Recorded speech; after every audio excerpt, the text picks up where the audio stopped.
Sem som, Eliana. Sim. Bom dia para quem nós não falamos ainda. Nós vamos continuar, então, a leitura do livro Teosofia. Nós estamos no subcapítulo que chama Corpo, Alma e Espírito.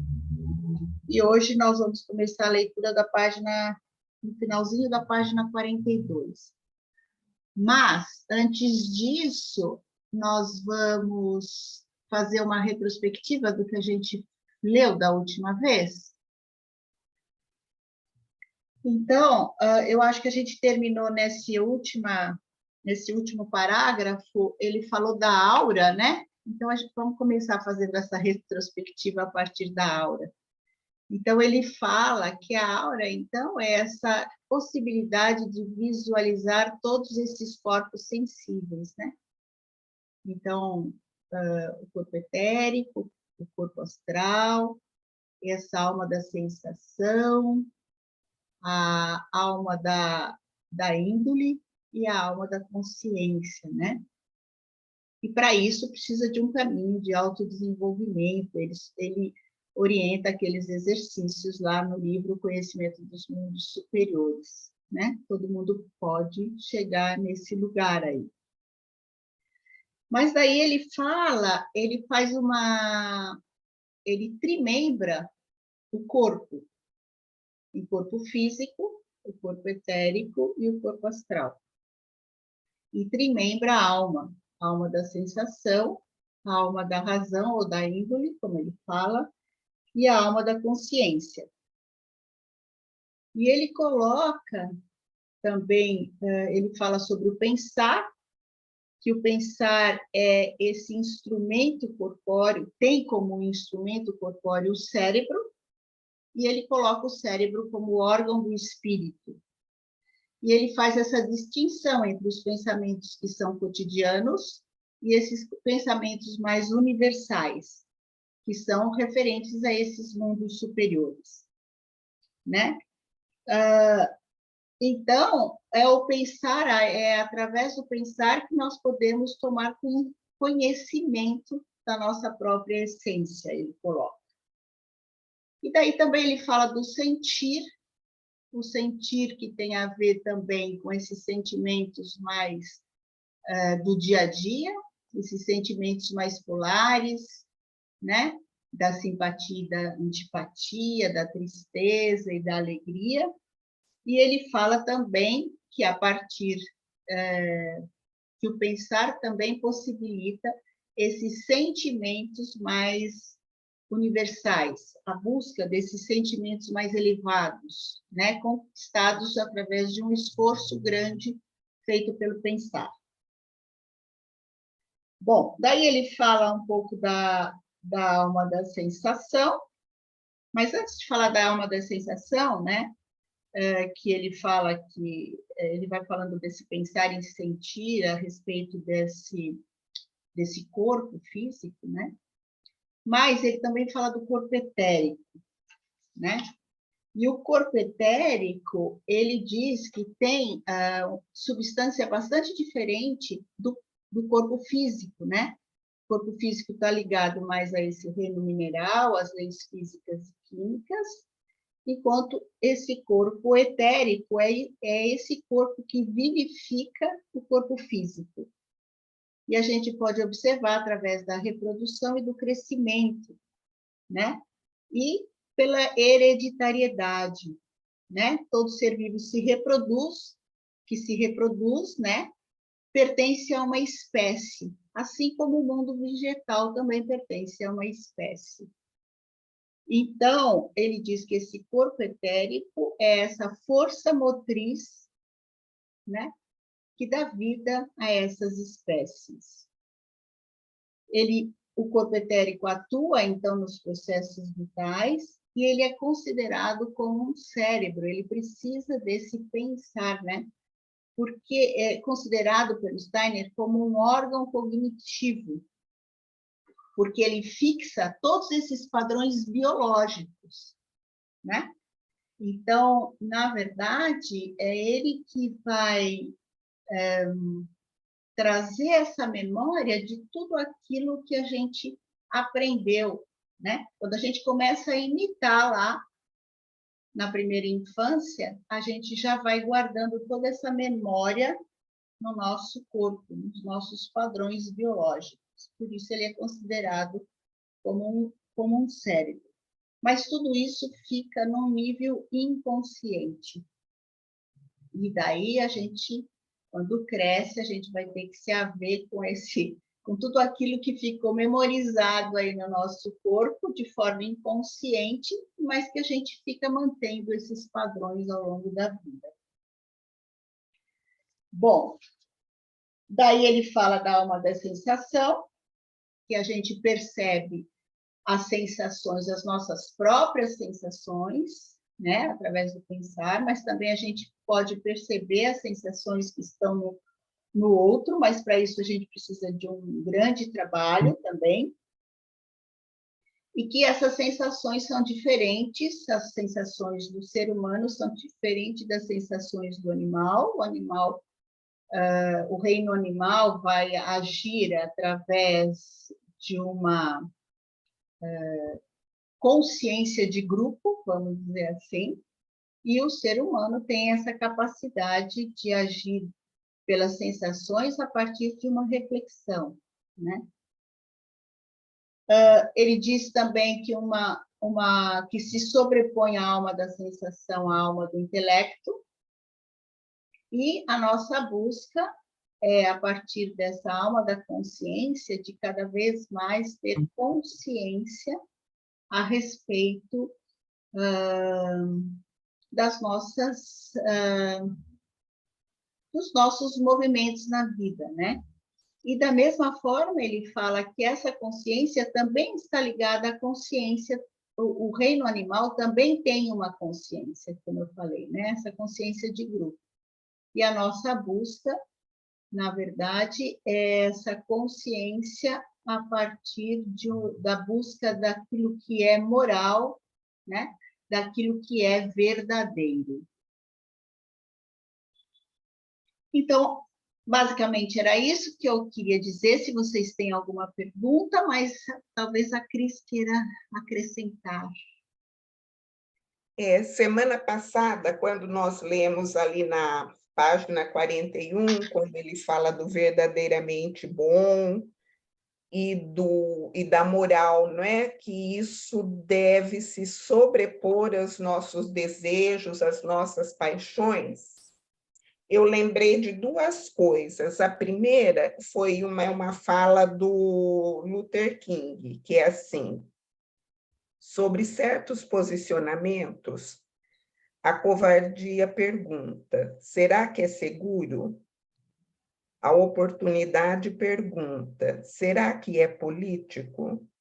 A vaidade então pergunta: será que é popular? Mas a consciência pergunta: será que é certo? Chega a hora em que nunca é seguro, nem político, nem popular, mas é preciso assumi-lo, pois a consciência diz que é o certo. E daí também me remeteu ao exercício do domingo, que é o do juízo certo, não é?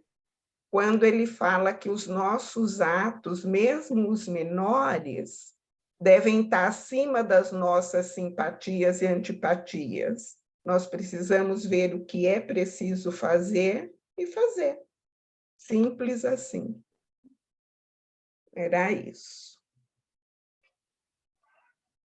Maravilhosas as duas, acordaram assim, nossa, adorei. Vocês podem pôr depois, por favor? Obrigada. Muito bem. Então, vamos continuar a leitura. Página 42, o último parágrafo. No decorrer da evolução infantil, surge na vida do homem o momento em que, pela primeira vez, ele se sente um ser autônomo perante todo o resto do mundo. Para pessoas sensíveis, esta é uma vivência significativa. O poeta Jean Paul relata em sua autobiografia: jamais esqueço o fenômeno ocorrido comigo e ainda não relatado a ninguém. No momento em que assisti ao nascimento de minha alta consciência, e até sei precisar a data e o lugar.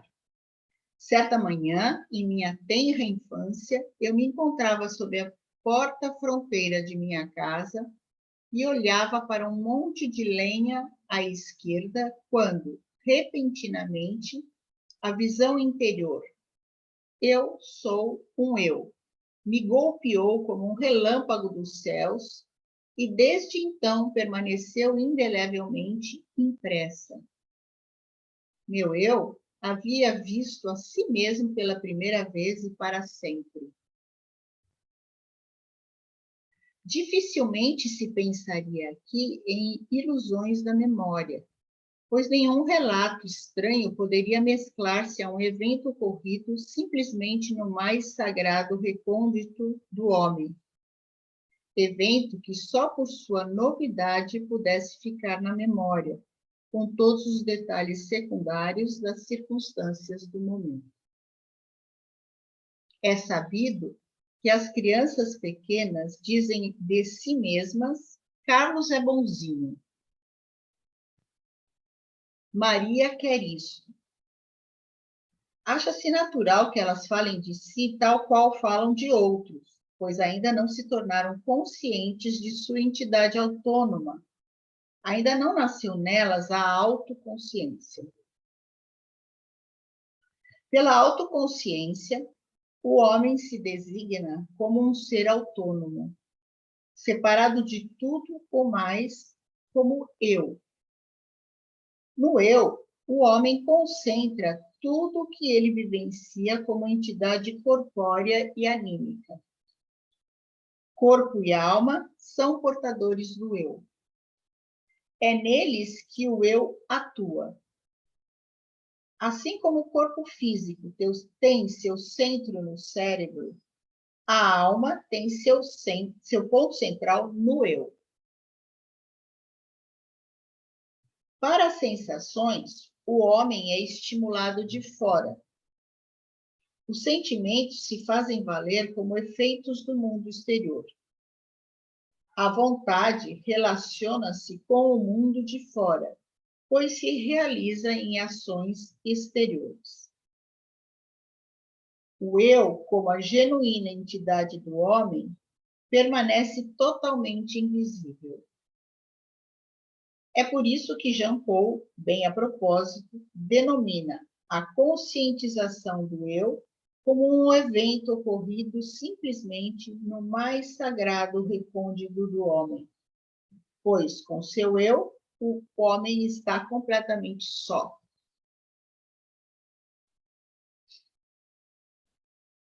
Esse eu é o próprio homem. Isso lhe dá direito a considerar esse eu como sua verdadeira entidade. Portanto, ele pode chamar seu corpo e sua alma de invólucros, dentro dos quais vive, podendo designá-los como condições corpóreas para seu agir.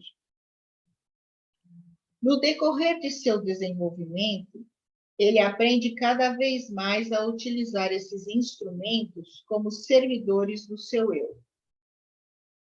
A palavrinha eu, como por exemplo, é empregada na língua alemã ich, é um nome que se distingue de todos os demais.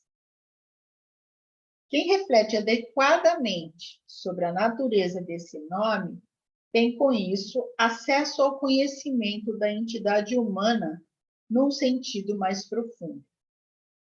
Todas as pessoas podem aplicar de maneira igual cada nome ao objeto correspondente.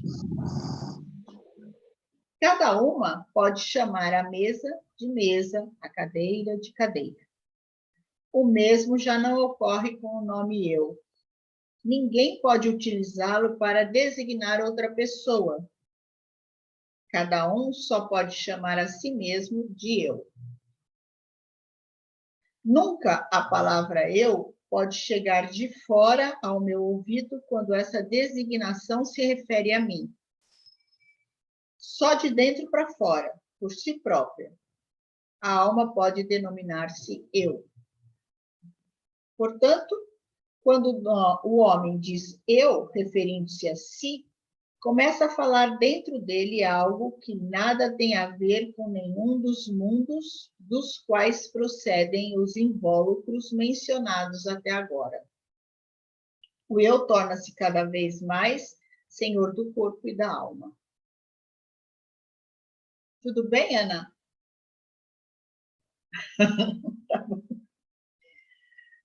Também isso se expressa na aura.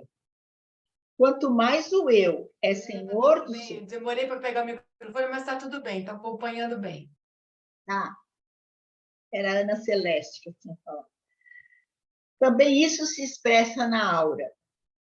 Quanto mais o eu é senhor do seu corpo e de sua alma, tanto mais complexa, multifária, multicolorida é a aura. O efeito do eu sobre a aura pode ser observado pelo vidente. O eu, propriamente dito, também é invisível para ele, pois está realmente no mais sagrado recôndito do homem.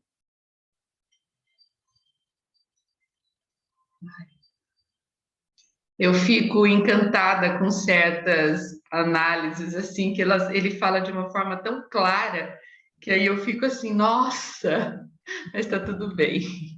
Tá bom.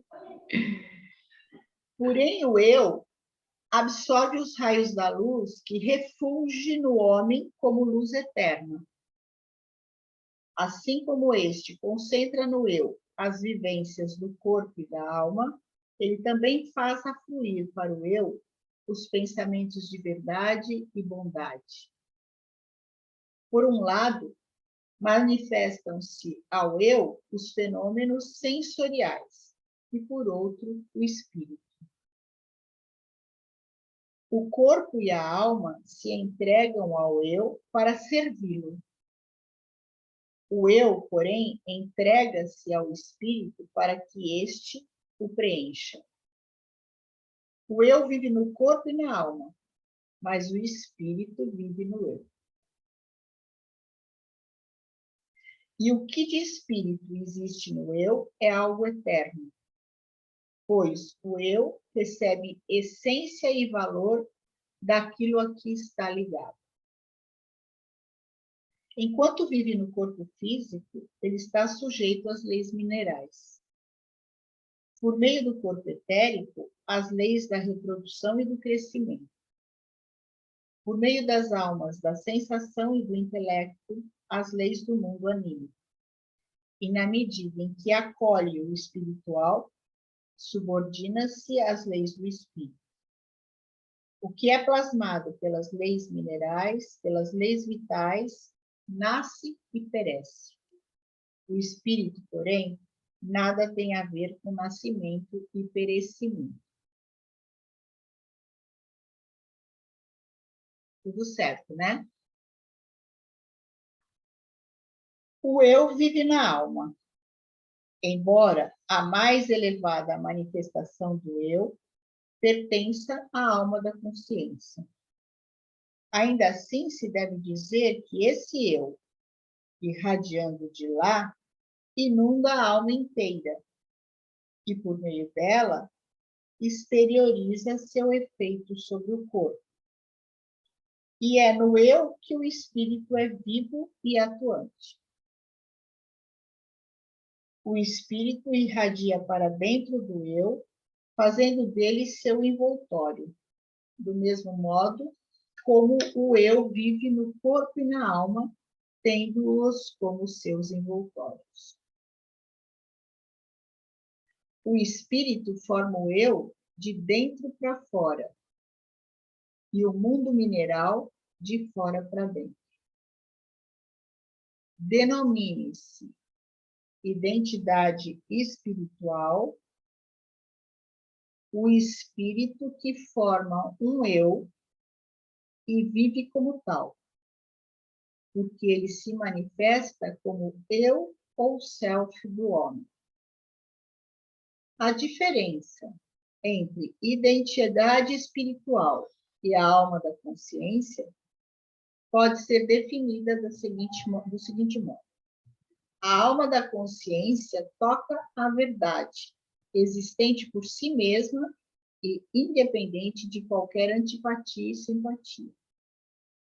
A identidade espiritual contém em si a mesma verdade, porém assimilada e encerrada pelo eu, individualizada por ele e acolhida na entidade autônoma do homem. É pelo fato de a verdade se individualizar assim e vincular-se ao eu, formando uma entidade única, que o próprio eu alcança a eternidade. Então, a identidade espiritual é um nível acima da alma da consciência, né? É um passo além. Tá? A identidade espiritual é uma revelação do mundo espiritual no interior do eu. Da mesma forma como dentro dele, a impressão sensorial é uma manifestação do mundo físico. No que é vermelho, verde, claro, escuro, duro, mole, quente ou frio, reconhecem-se as manifestações do mundo corpóreo. No que é verdadeiro e bom, as manifestações do mundo espiritual. No mesmo sentido em que a manifestação do mundo corpóreo é chamada de sensação, seja a manifestação do mundo espiritual denominada intuição. O mais simples pensamento já contém intuição, pois não se pode apalpá-lo com as mãos nem vê-lo com os olhos.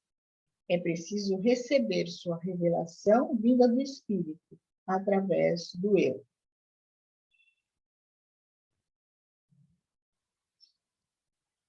Quando um homem pouco evoluído e outro evoluído contemplam uma planta, o que se passa no eu de um é totalmente diverso do que se passa no eu do outro, embora as sensações de ambos sejam despertadas pelo mesmo objeto. A diferença reside no fato de um poder formar pensamentos muito mais perfeitos do objeto do que o outro. Se os objetos só se manifestassem pela sensação, não poderia haver progresso algum na evolução espiritual. Um selvagem também é sensível à natureza, porém as leis da natureza só se descortinam aos pensamentos fecundados pela intuição, próprios do homem superiormente, espiritualmente evoluído. A criança também... Eliana, posso fazer uma pergunta? Desculpa, eu estou tão lerda para abrir o microfone, me perdoa. Se ele fala essa percepção pela sensação, seria essa manifestação da antipatia e simpatia, é isso, por alguma coisa? Sim, sim. Fica mais voltada para as sensações. Quando a gente evolui, aí a gente passa dessa polaridade e a gente entra em algo que é mais verdadeiro. Tá, entendi. Entendi. E outra coisa, eu quero fazer meu livro é antigo, acho, e tá diferente a tradução. E ele usa, em vez de falar, ele usa personalidade em vez de identidade espiritual. Mas sinônimo. Pode ser sinônimo? Tá, tá identidade espiritual ou personalidade espiritual. Tá legal, obrigada. A criança também sente os estímulos do mundo exterior como impulsos da vontade. mas os imperativos do que é moralmente bom só lhe ficam patentes no decorrer do seu desenvolvimento, à medida que ela aprende a viver no espírito e a compreender sua revelação. Assim como sem olhos não haveria sensações de cores, sem o pensamento superior da identidade espiritual não haveria intuições. E do mesmo modo como a sensação não cria a planta em que se manifesta a cor, tampouco a intuição cria o espiritual. O que ela faz é muito mais anunciá-lo. Eliana, Oi. Lorize, tudo bem? Bom dia. Oi, Lorize. Eu queria fazer uma pergunta que eu não sei se eu vou conseguir fazer, mas é mais ou menos assim. Quando fala com relação às sensações, né? Nós estamos falando dos sentidos também, né? Sim, Das sensações a gente vem pelos sentidos. Exatamente, as percepções exteriores, né? Então, nós estamos falando... eu estou pensando aqui, quando você começa a envelhecer e começa a perder essas sensações, esses sentidos. Ou um cego que ficou cego, não que nasceu cego, né? Então, ele perdeu esse sentido. O auditivo, enfim.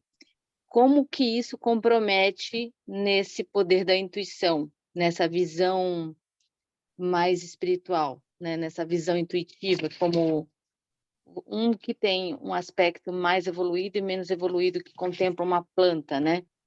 Então, quando você tem essa limitação dos sentidos, como que isso compromete a sua intuição? Se compromete, né? Então, eu acho que sempre a gente tem que ver indivíduo por indivíduo, cada indivíduo, né? Assim como nós que temos todos os sentidos,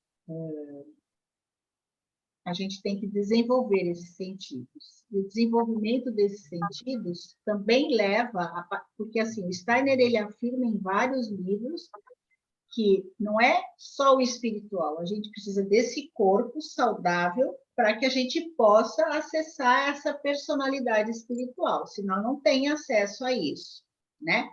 Por outro lado, quando a gente... É um caminho que a gente faz, porque eu posso ter todo esse corpo saudável e não fazer caminho nenhum, e eu não vou acessar essa intuição. Por outro lado, também entendo que o cego, o deficiente auditivo, também vai chegar, vai ter que fazer um caminho também de desenvolvimento. Porém, como eles não têm esse acesso ao mundo externo, eles estão muito mais voltados para o interno. E daí eles também podem chegar a ter essa intuição. Eu não vejo que seja Impeditivo. um impeditivo. Pode ser um obstáculo talvez maior ou não, não sei, mas não é um impeditivo. Mas o Steiner, em vários livros, ele fala, não adianta você ficar só no espiritual, você tem que cuidar desse corpo, né? Mas a gente sabe que, e mesmo o velho, o idoso vai perdendo todas essas sensações, né? E O ele tem equilíbrio, né? O movimento tudo. começa a ser mais lento. Então, tem vários dos 12 sentidos lá que o idoso começa a ter complicações, né? Limitações e etc. Então, eu fico pensando nesse desenvolvimento espiritual através dos sentidos, como isso compromete. Sim, compromete? Não. Então, compromete, sem dúvida, mas você pode chegar, porque assim, nesse caso do idoso, ele teve tudo equilibrado, então ele teve um caminho para fazer esse desenvolvimento. Então, essa luz que vinha de fora, agora está interna, e ele pode chegar a ser esse velhinho mais sábio, mais intuitivo, ou ele pode ser esse ranzinza, porque a gente sabe também a falta de audição, vamos pensar na falta de audição. O velho começa a ficar com esse... se ele não se trabalha, ele acaba achando que as pessoas o tempo todo estão falando dela. Então, ele começa a ficar ranzinza. Mas ele pode realmente fazer esse desenvolvimento e essa questão da falta de audição acaba trazendo uma audição espiritual, né? Que é exatamente essa inspiração, essa intuição que ele pode desenvolver. Então, eu não acredito que seja um impeditivo. Depende da força interior de cada um de fazer o seu caminho de autodesenvolvimento. Né? Uhum. Eu, pelo menos, entendo assim. Exatamente, no Amadurecer Luminoso, a gente lê isso muitas vezes, né, a respeito do idoso. Aliás, vou começar um grupo do Amadurecer Luminoso de segunda-feira à noite, às 8 horas. Não sei se eu respondi, Lorize. Não, a gente está conjecturando aqui junto, não era bem uma... Por isso que eu não sabia nem fazer a pergunta, porque talvez não tenha uma resposta. Na verdade, a gente está aqui explorando, né? Estamos num terreno exploratório de identificar essas sensações, esses sentidos, né?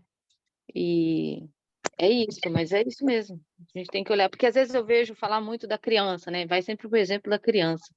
Aí eu falo, bom, então, como é que é o velho, então, né? O envelhecer, nesse amadurecer, como é que fica, então, quando a gente começa a perder essa sensibilidade, enfim, alguns sentidos começam a ser comprometidos, enfim.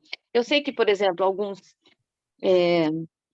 deficientes visuais, né, eles acabam desenvolvendo e apurando mais outros sentidos também, né? Então, coisas que a gente usa numa potência, quando a pessoa tem uma limitação, ela vai potencializar outros sentidos também, né? Eu já participei de vivência com cegos e ouvi relatos e experimentei, né, essa sensação de montar uma atividade totalmente no escuro.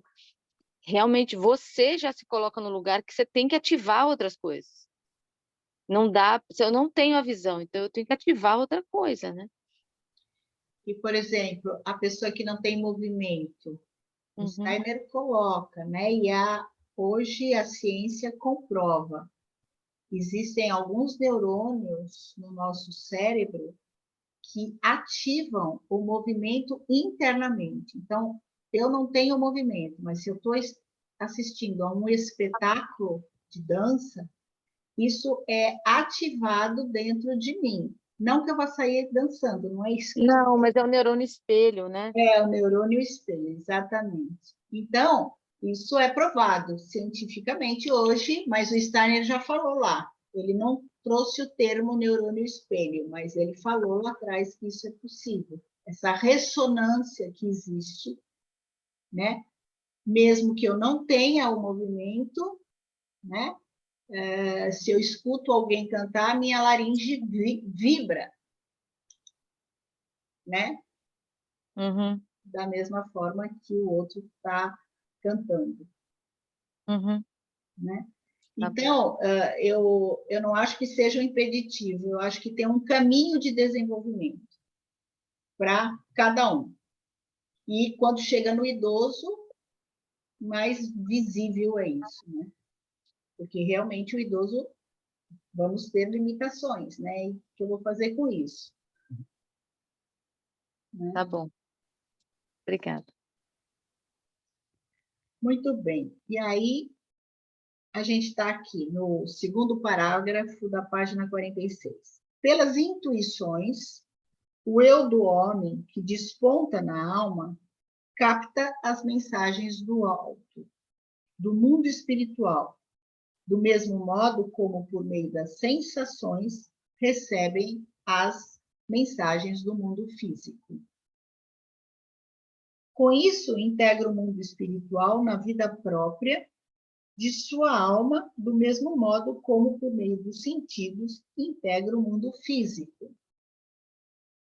A alma, ou o eu, que nela refulge, abre suas portas para dois lados, para o lado corpóreo e para o lado espiritual. Aqui também tem já uma resposta a essa pergunta da Lorize, né? Aqui, esses dois parágrafos aqui. Ora, Assim como o mundo físico só pode anunciar-se ao eu por construir, com suas próprias substâncias e forças, um corpo em que a alma consciente possa viver e dentro do qual ela possua seus órgãos para a percepção do mundo físico exterior, assim também o mundo espiritual constrói, com suas forças e substâncias espirituais, um corpo espiritual, em que o eu possa viver e perceber o mundo espiritual por meio de intuições. É evidente que os termos substância espiritual e corpo espiritual, tomados literalmente, contêm uma contradição.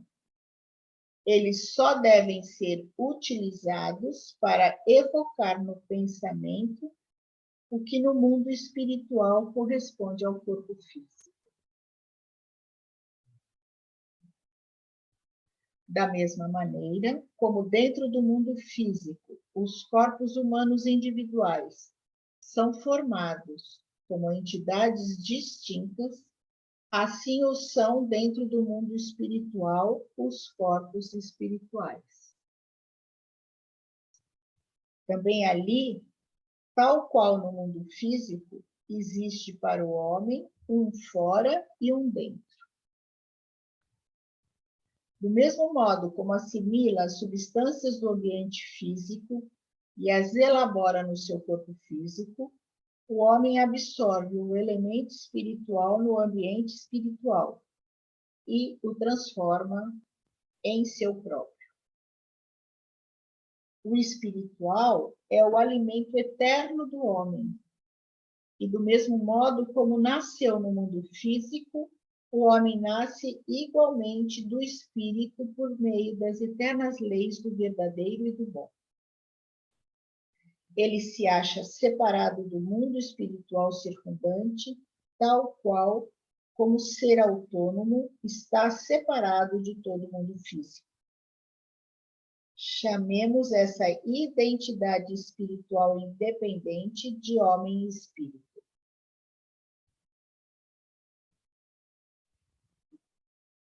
Examinando o corpo físico do homem, encontraremos nele as mesmas substâncias e forças que existem fora dele no restante do mundo físico.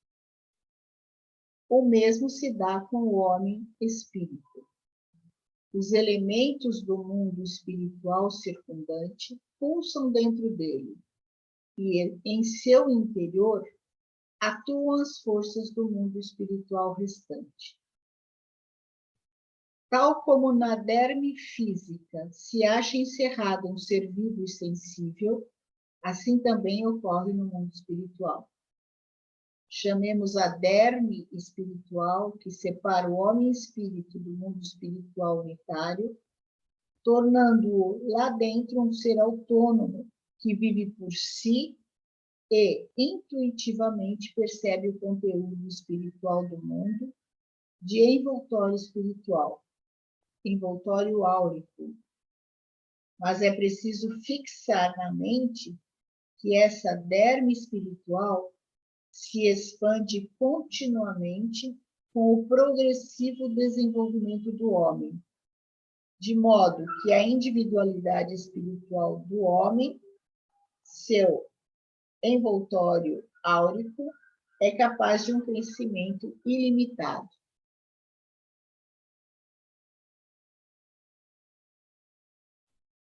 Mais uma frase? Mais um pouquinho? Eliana, deixa eu te fazer uma pergunta. Esse homem-espírito seria o eu superior? Seria isso? Ficou confuso. Então tem a identidade espiritual e depois tem esse homem-espírito, que é um nível acima ainda, né? É um nível acima. E depois vai ter outro, né? Que é o... Agora eu não vou me lembrar. Sim, o espírito vital, que a gente vai ver aqui um pouquinho mais na frente. Então, na verdade, assim, nós somos tudo isso, já chegamos com tudo isso, e ao longo da vida, a gente vai trabalhando para desenvolver cada aspecto, né? E para a gente estudar, acho que para ficar mais fácil, o Steiner vai dividindo, né? Mas são várias camadas de nós mesmos.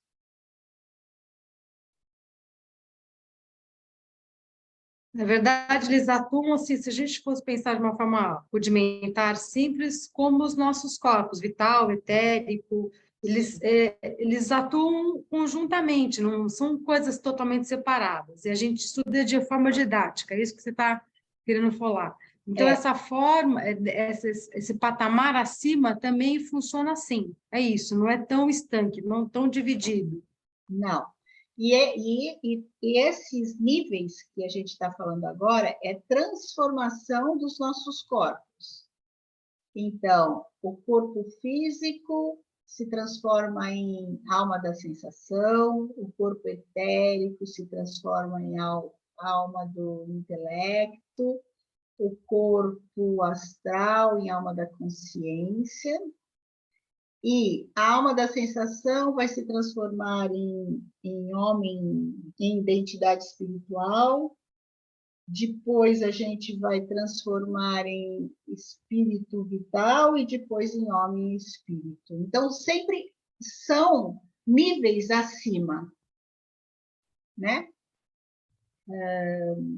Então, a criança, se a gente pensar na criança, a criança você olha a vitalidade. O que você vê na criança? Você vê uma formação de um corpo físico que vai sendo plasmado pela força do corpo etérico, que está criando essa criança. Depois, quando a gente vai crescendo, né, vai amadurecendo, existem outros corpos que vão se desenvolvendo. Mas a gente já nasceu com tudo. Né? Se a gente pensar que uma criança, vez por outra, ela não traz uma imagem do mundo espiritual, ela vê coisas que a gente não vê. O que é isso? Ela Sim, é verdade. Né? Então, pelo menos para mim, é assim que eu compreendo. Eu não sei se vocês, Cris, quer falar alguma coisa? Só uma correçãozinha nessa transformação dos corpos, não é? Ah, eu errei? É que é o corpo anímico que é a alma da sensação. Você falou que era o físico, não é? Exatamente, desculpe, exatamente. É no corpo anímico que é a alma da sensação. A gente olha isso nos espelhamentos, né? E o corpo físico é a alma da consciência, na verdade. Mas aqui na frente ele vai trazer isso, essas transformações, ele vai falar disso. Obrigada, Cris. Não pode ficar gravado errado, né? Muito bem. Mais alguma coisa? Acho que paramos por aqui, né? Bastante conteúdo.